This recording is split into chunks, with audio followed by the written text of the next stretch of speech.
So welcome everyone.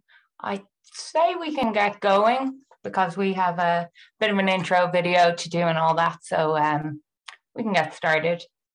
So today's event is a panel discussion on disability inclusion in the workplace and how we can remove barriers and build braver cultures. And it's sponsored by Liberty Insurance, AIG and Access Capital.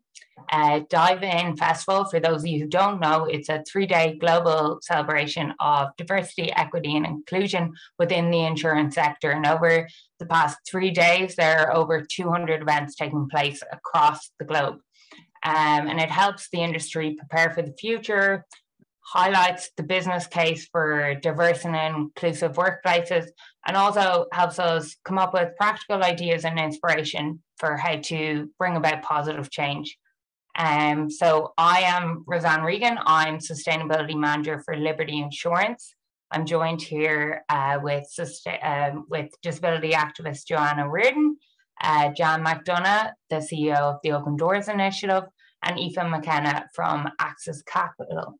And you may be wondering why I'm speaking, as we advertise this event as Joanne as the chair of the panel. But in our preparations for the event, we felt that Joanne has so much insight to share on the theme of today's panel that she'd be better placed as a panelist so we can all listen to her point of view. So as country lead for Ireland, I'm going to chair the discussion. So sorry, you're stuck with me for the day. And we're going to talk to each of our panelists, and then we'll open it up to a Q&A at the end. So we'll allow about 15 minutes for that. So any questions you think of throughout the session, just put them into the Q&A box. There's a chat box too, but we'll be looking at the Q&A section there. You can see it in the middle of your screen for questions. So first off, I'm just going to play this quick video about Dive In Festival before we get started.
As you have just seen, the theme for this year's festival is building braver cultures.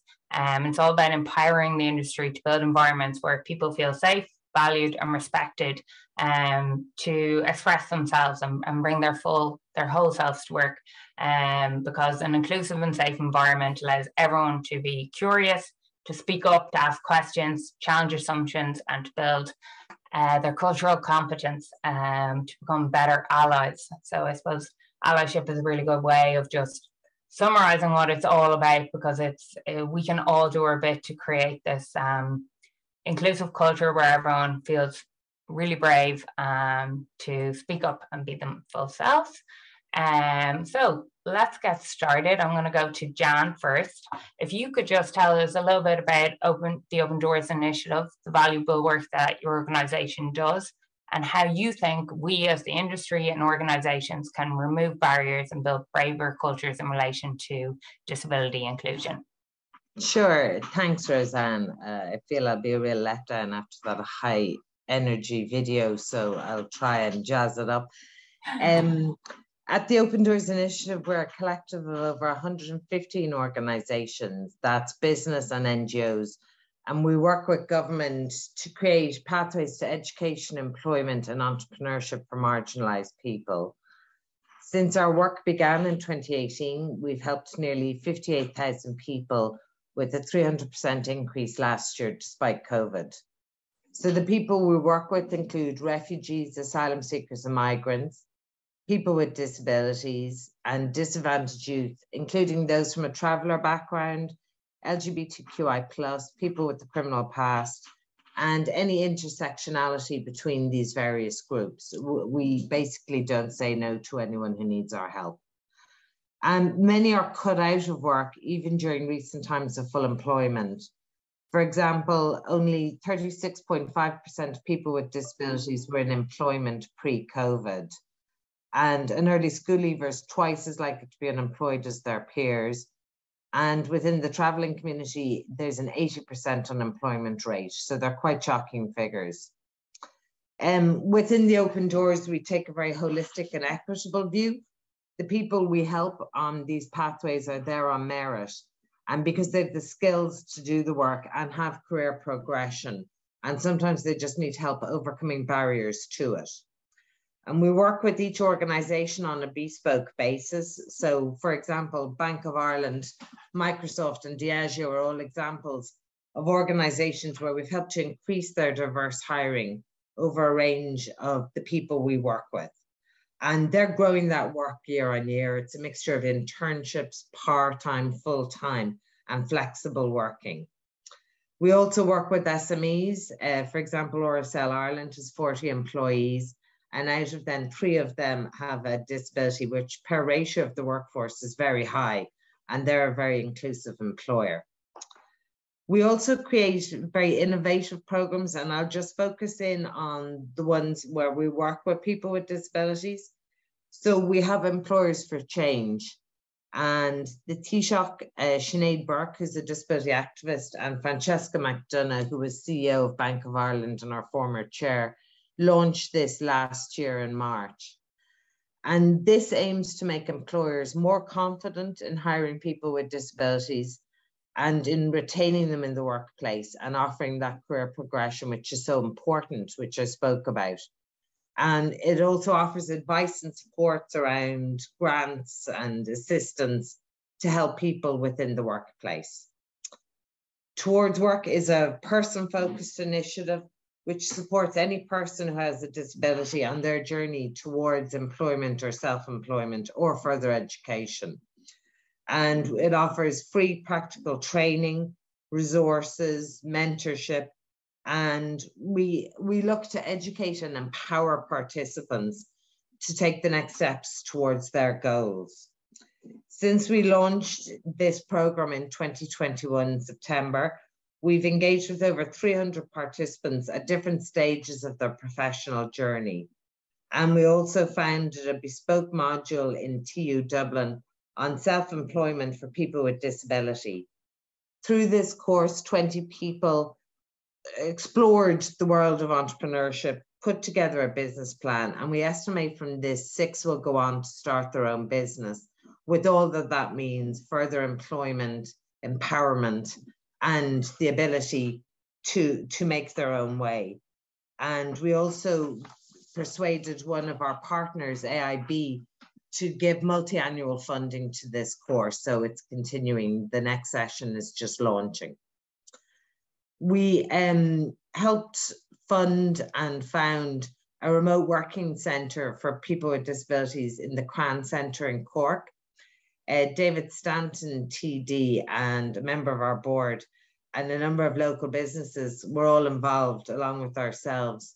And we sourced 60% of the funding in partnership again with AIB and the Cork City Chamber. And this meets the Taoiseach's proposals around remote working, but focuses on people with disabilities. And it's a purpose-built centre. It's really an excellent role model for anyone else building a remote working centre going forward. And that was launched just a couple of months ago.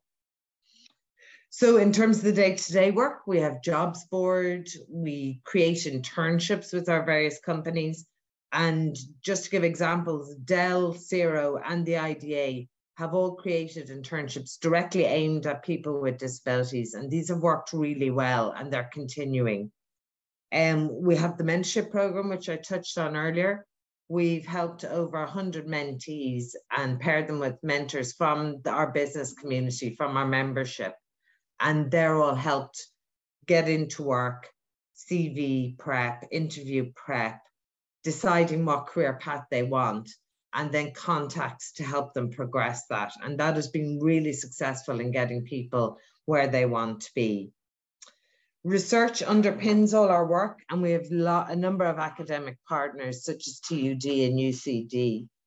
And we use them to create learnings and information for everything we do. So it's all based on fact. It's based on the available material, both here and abroad, and best practice. And we shared this with Oireachtas committees, with government departments, so we inform them in their policy-making decisions. Just to talk about a few stats in regard to disability and work. At present, well, according to the last census, we're awaiting the exact figures on this census, there were 643,000 people living in Ireland with a disability. That's the population of all of Connacht, or 1 in 7 people. And yet they're half as likely to be employed as their non-disabled peers. And a really interesting stat is that 70% of people with a disability aged between 20 and 64 acquired their disability at after the age of 16. So you mightn't necessarily be born with a disability, but you can acquire one. So it can affect anyone at any stage in their life. And it's very important to realize that. And it can affect your friends, your family, or yourself. In terms of the business case, there's an estimated 1.85 billion people in the world with a disability, and that equates to 1 in 4 on the planet. The total spending power of this community is almost $13 trillion. And it touches 73% of consumers, as it also impacts on family and friends and their decision-making and their buying power as well. It's a very cold way to present it, the business case, but I think it's important because people with disability have huge power and that's not recognized. They're often disempowered. And I think it's really important that we point out, actually, it's a very salient area to consider when you're doing anything within work or within your spending power or so on. And in 2018, a study by Accenture found that companies who had disability inclusion champions achieved on average 28% higher revenue over a 4-year period than those who did not. So it makes sense.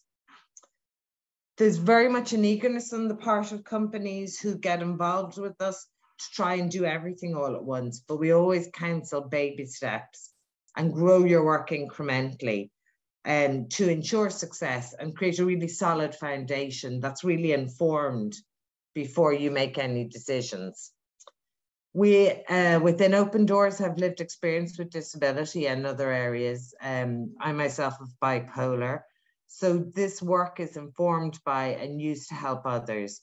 Having said that, I'm just currently coming out of an episode. So you're kind of looking at disability in action. I'm not my full self, and I apologize for that. But it just shows everyone has the ability to do work given the right circumstances and given the right supports. And I've had a lot of support, especially over the last few weeks. In terms of recruitment, and it's really key that business understand that, recruiters are the gatekeepers to employment for so many, and they influence employers' decisions, and this can make them a potential employee's ally if the employee is there on merit, in the sense of who they put forward for selection. And they influence leadership, and this is where change starts. So as an organization, you have to choose where you advertise your vacancies. There's no point just putting it up on jobs or jobs.ie or Indeed. You have to go to the communities where people are and advertise directly to them. And it's also very important that you advertise in an inclusive way. You say, you do what it says in the tin. If you are an inclusive employer, you say it up front. You offer reasonable accommodation, both before the process starts, during the process, and after, once the person is employed. And that's really important. And it also should be measurable. You should be thinking about putting a percentage of people from diverse backgrounds, all diversity, forward for selection and make it more representative of where Ireland is now. And this applies to all marginalised groups. And it can also influence other employers in their hiring methodology as well. There's many practical examples of environmental change which benefit all, such as captioning on Zoom, braille markings on shampoo, auditory loops, public service announcements, ramps into buildings. So it's important that we see we're not catering for a niche sector. We're actually helping everyone by making these accommodations and thinking outside the box and thinking through the lens of disability as well, to encompass everything that people will benefit from. It's a key motivator for recruitment. Employees want to work with a company that aligns itself with the 9 pillars for inclusion and has a very cogent and strong strategy on sustainability and diversity. And it also helps with employee engagement. So in order to do this, it requires really proactive leadership. And this extends to external participants as well, your stakeholders, your board, your supply chain, government, competitors, other businesses. And even by doing something small like introducing procurement contracts which are values driven can have a knock-on effect and a ripple effect with other companies as well.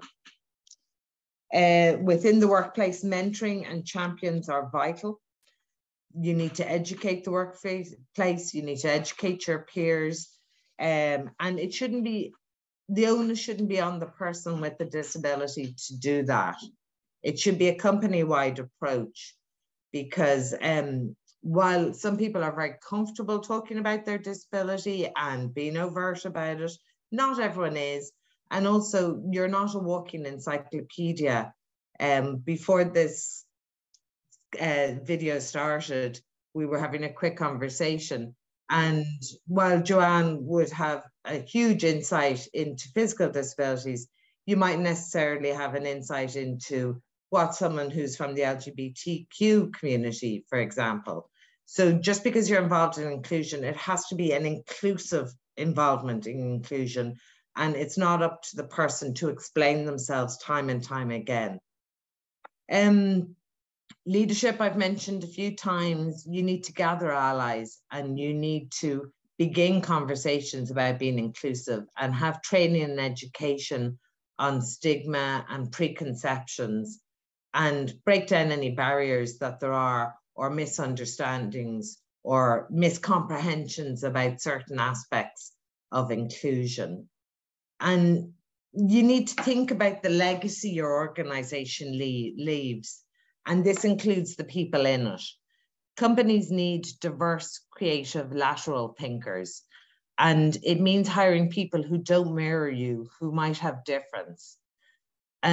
Societal change is moving at speed. And as a society, we are changing fundamentally. And employers and employees need to be part of that change. And if organizations are a microcosm of that society, they need to reflect that society in all that they do and the people they hire. It's very important. You can't have sameness of thought if you want to have change and innovation. There needs to be diversity of thought, and it needs to be informed by diversity itself. And it has to be a person-centered approach. You need to think through the lens of the person and see the barriers they face, despite having the skills to do the job.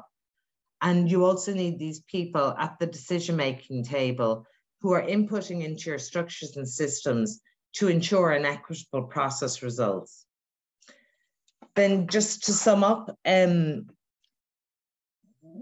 societal change needs small steps and brave leaders and allies. And you want to be able to look back at your career and say, I was part of that change and I made a positive difference, however that manifests itself.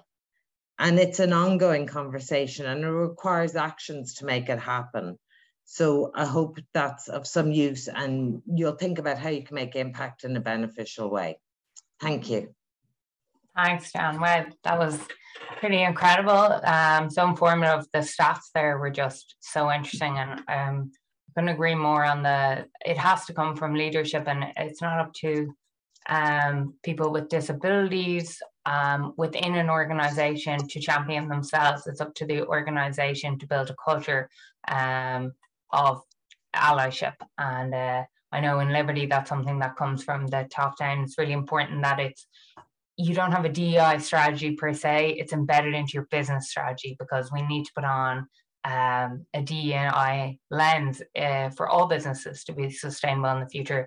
And I love that you touched on the business case there, because it's so important. And it's so important even in Liberty. We always want to be a company that reflects the customers that we serve and the society that we serve. So, that mindset of sameness. I wish I took down your quote there. It was great.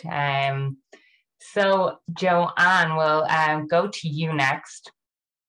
And you've shown great bravery over the years in your activism, including when you openly challenged the Irish government at the age of 15, which, as I told you at the start of this call, in our pre-call, was quite depressing. So I doubt I was doing anything as inspirational at 15. But Joanne challenged the Irish government when they were making disability allowance cuts in a budget. So, you're no stranger to bravery and breaking down barriers. So it'd be great if you could talk to us about any advice you give to organisations and people in organisations in building a barrier-free culture, and a culture where everyone feels brave enough to speak up and bring their full self to work. Yeah, no, thanks a million for having me on. I have no idea how you could follow Jeanne, but look, I'll try and give it a go and see what happens. But yeah, I really appreciate the invite to hop on to talk to you, dive in, and everyone who is tuned in. I suppose from my perspective, I think Jeanne hit the nail on the head when she said at the end of the day, I suppose I was born without my limbs, but just because I was born without limbs doesn't mean I speak on behalf of all 600,000 people, with a disability. I can only tell it to you, from my perspective. So I suppose from my perspective, I work in the Irish Times. I've also worked at RTE, and I'm a freelance journalist and public speaker. And I think it's really funny how every single day, if I do an event or if I, get to go to a sporting ground or do whatever, it's only then you kind of notice that this is probably the first time someone that you have been working with has interacted with someone with a disability for the first time. I suppose from my own perspective in sports alone, a lot of stadiums wouldn't be accessible. They're built way back when, 1950s, 1940s, when people with disabilities seemingly didn't exist and they just magically appeared in the early 2000s. So a lot of the time, you have to get a little bit creative. You have to get, a little bit, do things that are a little bit outside the box from the journalistic point of view. And I think from my perspective, I was very lucky to have leaders and editors and bosses behind me who are willing to be like, look, Joanne, you're the one who has no limbs. I have all my limbs. You go off and do what you have to do. And if we need to have an explanation later on for whatever company is asking why is she doing that, we'll just explain it to them later. So I think you have to give a little bit of kind of, freedom to, interpret, be creative, think outside the box to your employee, who has a disability, who has, who does identify LGBT, is a refugee, asylum seeker, whatever it may be. You have to give them the freedom, to try and feel things out for themselves, and then take positive feedback or critical feedback, whatever it is, from them. I think it also comes down to, I always say, your applicant pool, who are you actually targeting? Jeanne kind of touched on that as well. I obviously work in sports, and one of the main rules that I suppose has stood out to me all the time is in the NFL, to increase, black head coaches. They actually put in a rule where they specifically said to teams, you actually have to interview someone or you're not going to avail of all the grants, all the things, that we are giving to teams who are interviewing someone. Now, it's not necessarily a hire, because I think you'll always have that thing where people will sit there and go, oh, sure, they're just hired because X, Y, and Z. or, you know, you probably have a situation where you'll just hire someone for the sake of it and they're not cut out for the job. And that's not fair on anyone. You know, everyone is a loser in that situation. So by implementing that rule, you know, they increased, I think, as in head coaches in the first year from 6% to 23%. They then went on to have their first ever black coach for the Super Bowl, which was Mike Tomlin. Funnily enough, the fellow who put in the rule was Dan Rooney, Pittsburgh Steelers chairman, and it was his coach who actually won as the first head coach for a black head coach for a Super Bowl. So it was kind of nice in a full circle there. But of course, you're always going to have issues. You're always going to have unconscious biases. You're always going to have situations that'll arise where you'll say, God, I've never kind of interacted with someone like that before. Are they really going to be the best for the job? And I think at that stage, you either have to break down your own bias, which is very hard to do because it's very hard to acknowledge internally that you have a bias towards someone. I remember my first ever interaction, funnily enough, with someone doing Ramadan was when I actually moved over to England at 21. I'd never experienced a Muslim practicing Ramadan ever in my life. And I remember she forgot to tell me that she also was anemic. And one day at about 2 o'clock in the afternoon, she just hit the ground randomly. And I was like, oh, she's dead. She's dead. And I had to call her mom for her. And mom was like, she's not supposed to be practicing. She's ill. I was like, I didn't know any of this. So you just have to accept that, unfortunately, we're all born with a bias that we don't know exists within us. And we all have to interact with people to open that bias. You know, as Jeanne said, 1 in 7 people have a disability. You know, do you mean to tell me that not one person who's working in Liberty, AIG, or whoever don't know someone with a disability that they can go, look, John, look, Mary, this is a situation. How would you approach it?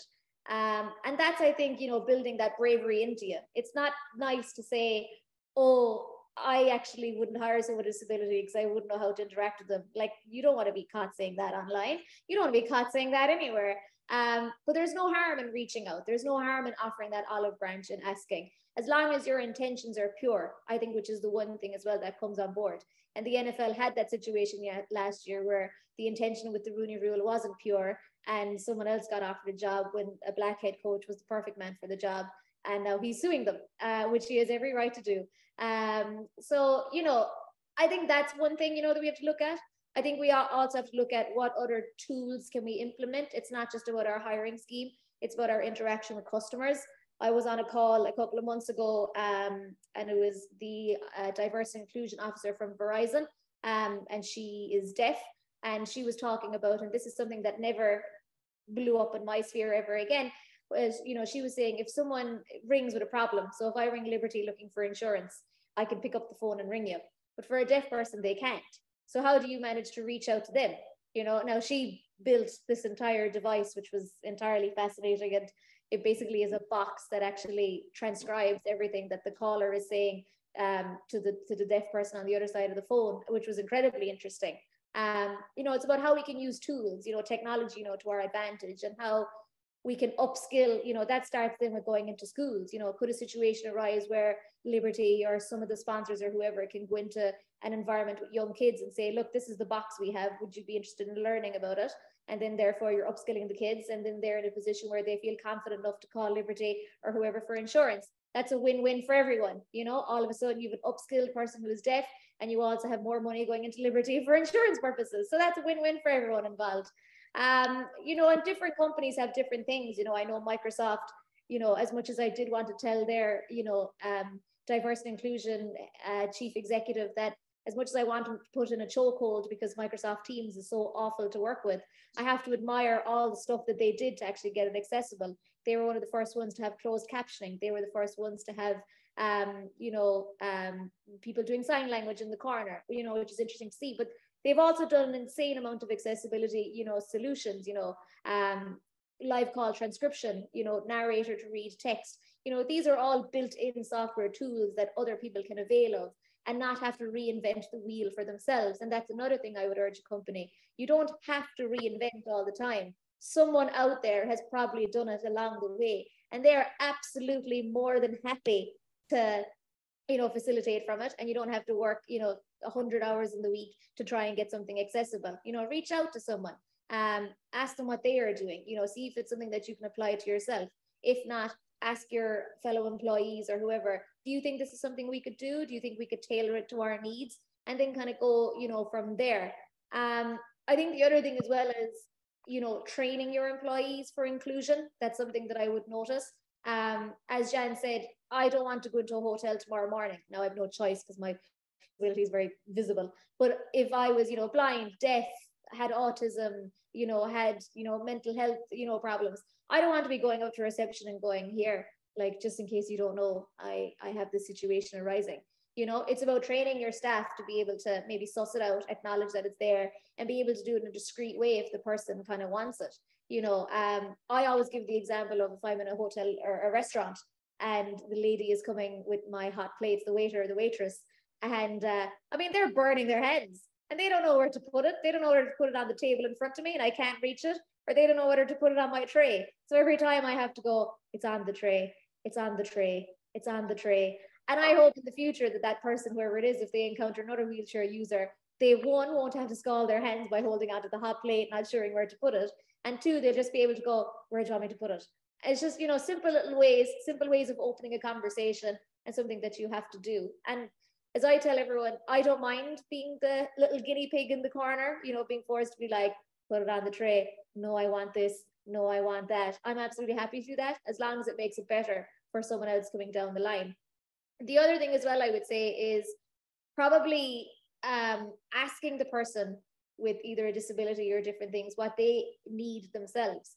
Everyone is incredibly different. I know if I was to go to Liberty tomorrow morning, a couple of things that I would say to you would be, okay, do you have access into the building? Tick. Do you have a proper wheelchair accessible toilet? Tick. And by proper, I don't mean it's the janitor's closet. I actually mean a toilet that I can drive into and do a U-turn nicely without having to knock a mirror or a sink down in the process.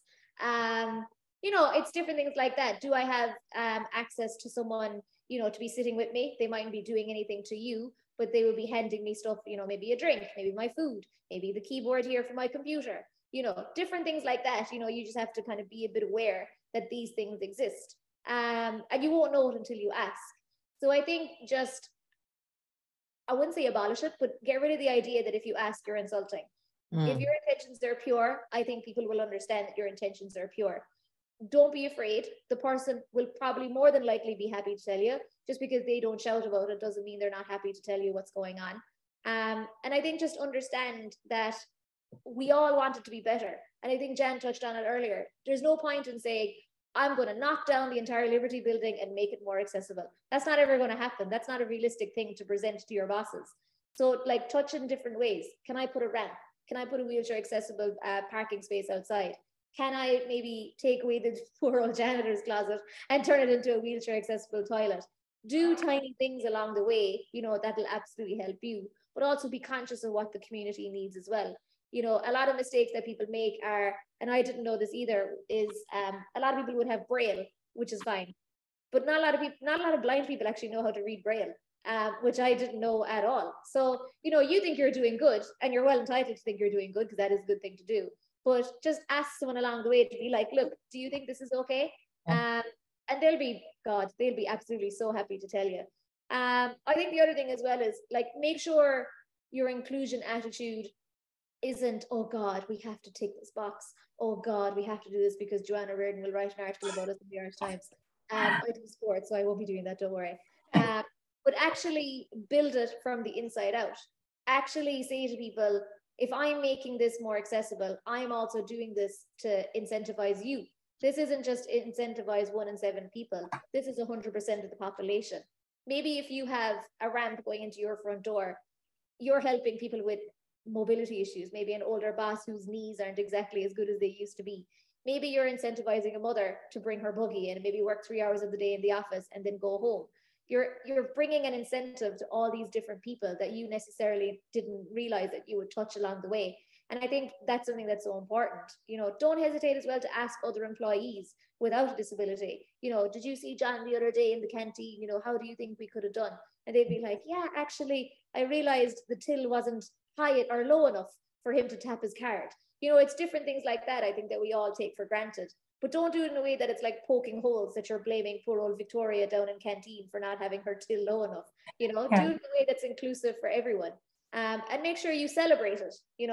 As I said, it's not a box ticking exercise. And one metaphor that I always use is that, diversity is inviting someone to party, whereas inclusion is asking them to dance. you know. And I think what that means is that, you know, even if they're putting in a song request that's Mickey Joe Hart, I think it's saying, it's not ticking the box going, yeah, John's over there with disability. Sure, look, isn't he great on the computer? And John hasn't done a tap of work for 6 months because no one bothered to check up on him. It's about going over to John and saying, John, are you okay? And just understanding that you're not putting yourself out there, you're not putting him out there, but you're just creating an environment where you're just saying, look, you're well capable of putting forward your feelings. It's about a collaborative approach. And I think just moving forward in a way that everyone feels included and no one is left behind. Super. I don't think I've heard a reference to Mickey Joe Hart in about 10 years, so I'm very impressed with that. Show all the time. Bring me back to fanatically watching Eurostar back in the day. But no, that was super. I loved what you were saying about, you know, being brave to ask the question, because I found myself, even at the recent Liberty race we did, which you participated in, and I was handing you the t-shirt for the race and having to ask, where do I put this? Do you need help getting this on? Like, you know, it is a bravery isn't just for a person with a disability to speak up and say what they need. It's all of us in allyship to be brave I think if you fear you're going to put your foot in it, saying nothing is worse. I think asking and being brave to ask that question is always better. So that was super. And yeah, it's just so many things there about how a holistic approach. It's how you treat your customers. It's not, you can't build an internal culture by just doing that alone. It's how you treat your customers.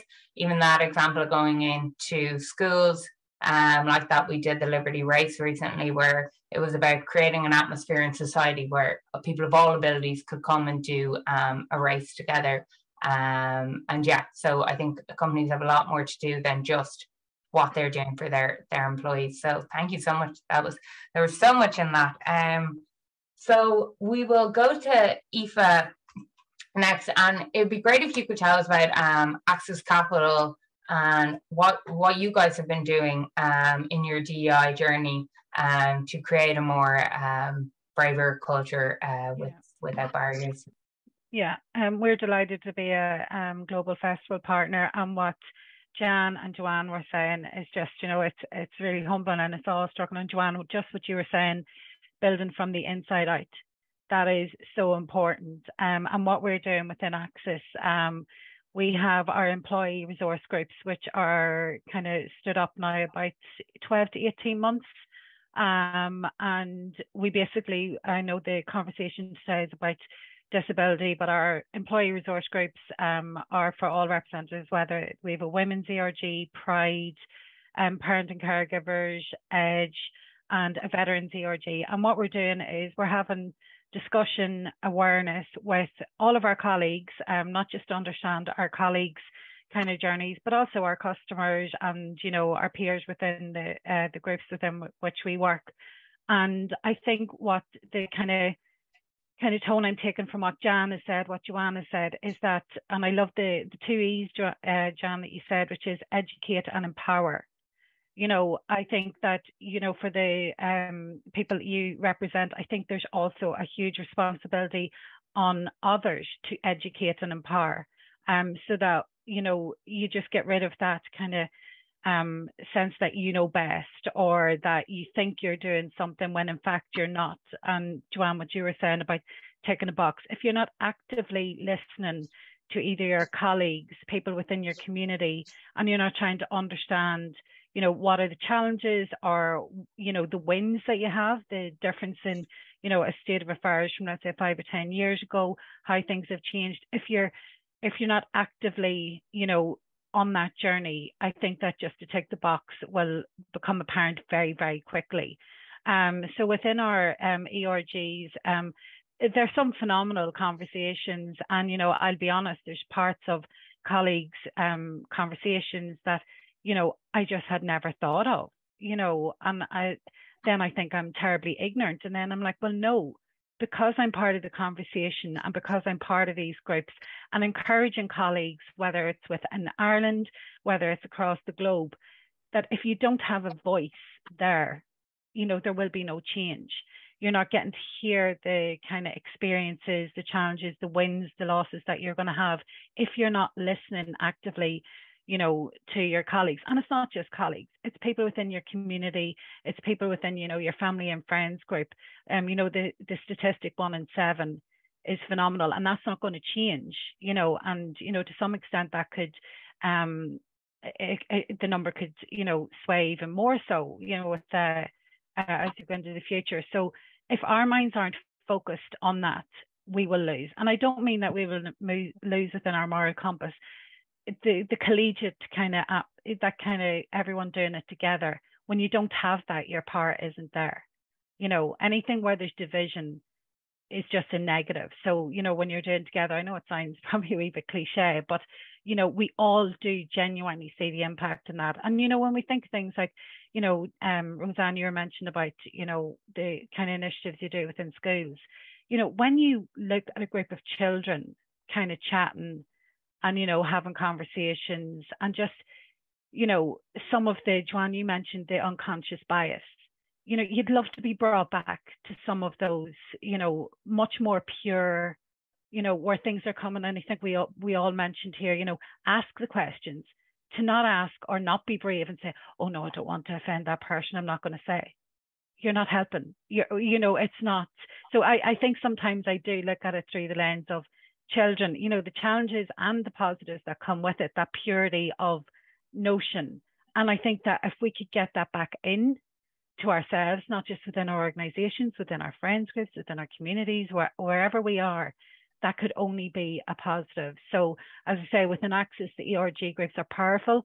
We have a lot of initiatives, we have a lot of discussion, we take a lot of ideas, you know, front and center. And of course, we have our very strong Diversity, Equity and Inclusion Council, and it's represented across all of the countries and, you know, with various different diverse groups of people. So, you know, to be part of that change is something I think is powerful. And I know that that will be a sea of change, not just within Access, but within all of the organizations and, you know, the communities and colleagues that we support. Absolutely. Yeah, that's super. I think DEI councils are so important. We set up one last year and it's made up of like 19 colleagues across Europe. I'm with our CEO as the additional member, because I think it needs that leadership oversight and leadership backing. And they work across 4 pillars in the first instance, one of which is disability inclusion. And one thing I really liked this year that the council came up with was a digital recognitions that you could share for someone. We do recognitions for, like, you know, living by our values and doing these things, but it was a specific one for people who spoke up for others and showed allyship, and like over 500 recognitions were shared across the organization. So it's kind of like recognizing those people who are brave and do stand up and say, hey, I noticed that the till in the canteen isn't at the right height. And that, I think that, like, organizations building these structures are really, really important to that. And we are, we've done really well on time. I'm so impressed, guys. It's bang on 2:45. We have some questions coming in. Actually, Aoife, I might go to you with this first one. It is from Jacob Oldfield, who's asking some of the best examples of projects run by your employee network. So I imagine run by your council or ERGs, any initiatives that you guys have done. Yeah, I think maybe, you know, if we look back over the last 5 to 10 years, we could almost be forgiven for coming at DEI from a philanthropic point of view, where people really will, you know, where they don't know what else to do, they will, you know, support charitable causes. But that has changed significantly, where people are more active in, you know, the initiatives we do, even within small communities. Just yesterday, I was in an event that we sponsored within our parent and caregivers ERG for people to sign up to, and it was about elderly care. I just lost my mum in May this year, and the kind of stories that people were saying, like, these are our colleagues, you know, where their mother, their granny, their aunt, whatever, you know, may have some mobility issues, or maybe, you know, quite sick. But that was just, you know, I don't know what the tally on the audience was, but it was something that was available for colleagues. And whenever you get people, you know, signing into that and listen to it. I think we've got one in a couple of weeks within the Parenting Caregivers ERG around fertility, around adoption. There's loads of other different ones. I don't know the full suite, but that's just what our ERG would promote. And then there's obviously loads of other events, probably too many to list, that we would do. You know, there's proactive things, and then there's just even support services within, you know, people, our colleagues being directed to employee resources that we just don't know exist. And of course, when we were out of the office for the best part of 2 years, you might have heard information in the kitchen when you're waiting on the kettle to boil. But now that that's not the case, people might be afraid to say, you know, who do I talk to about this? And it mightn't necessarily be something for Access. It might be something that your Access colleague would know from a community perspective. And Roseanne, just to finish on that question, funnily enough, our DEI annual forum this year, which is on in the next 2 weeks, is on allyship.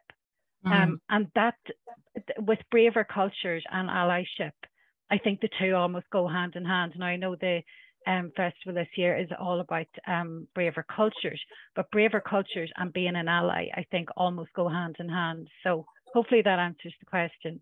Yeah, no, that's super. And I think from our perspective, the DEI Council, since they started there 2 years ago, they've done so much in terms of, you know, working on kind of structural issues within the organization and working on that from the bottom up and driving change. And then also coming up with initiatives like, for example, International Women's Day. I know that it is very, you know, it can seem like every company is going to come out and put out a LinkedIn post about wishing everyone an happy International Women's Day. But what are they actually doing within the organization to drive change? So as well as doing that, you know, we had employees and senior leadership just sharing their experience as a female in the organization. That was all, you know, come up with from the DEI Council, the specific pillar, the specific group within that looks after gender diversity. Likewise, for the disability group within the DEI Council, they're looking at, okay, how can we use,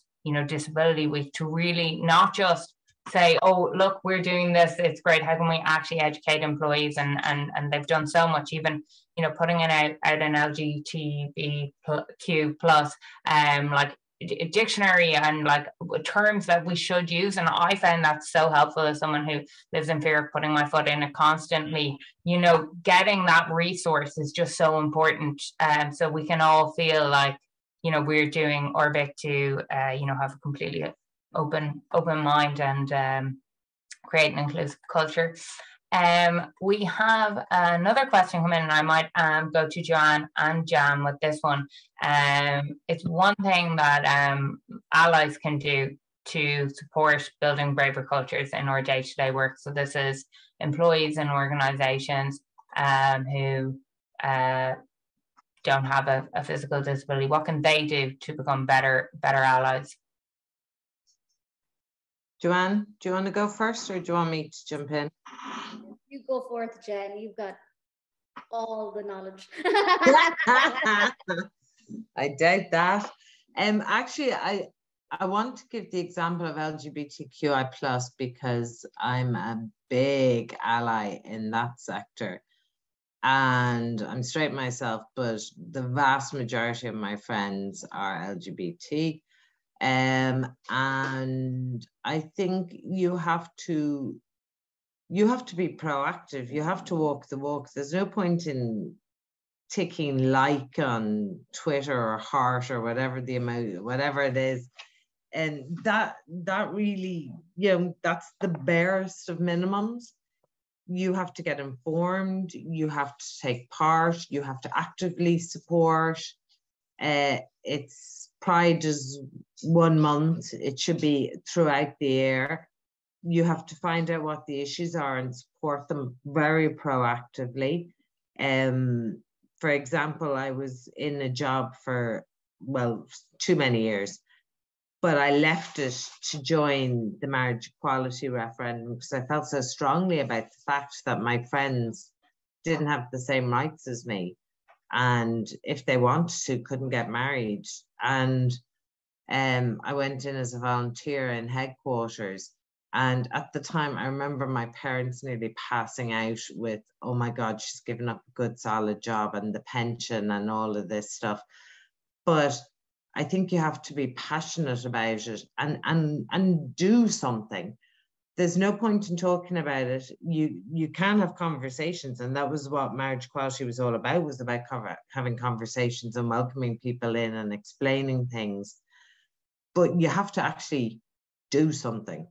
And whatever that looks like, whatever that is, it could be a march, it could be helping someone who's having difficulties, it could be getting informed, but you need to be proactive. And the flip side of that, you mentioned unconscious bias earlier, Joanne. I think it's not about calling out people to feel bad because they think a certain way. I think it's about letting them in so they can have conversations where they can change their mind or get informed. They mightn't necessarily change their mind, but they can get informed on certain issues, be it disability, be it LGBT, be it migrants, whatever it is.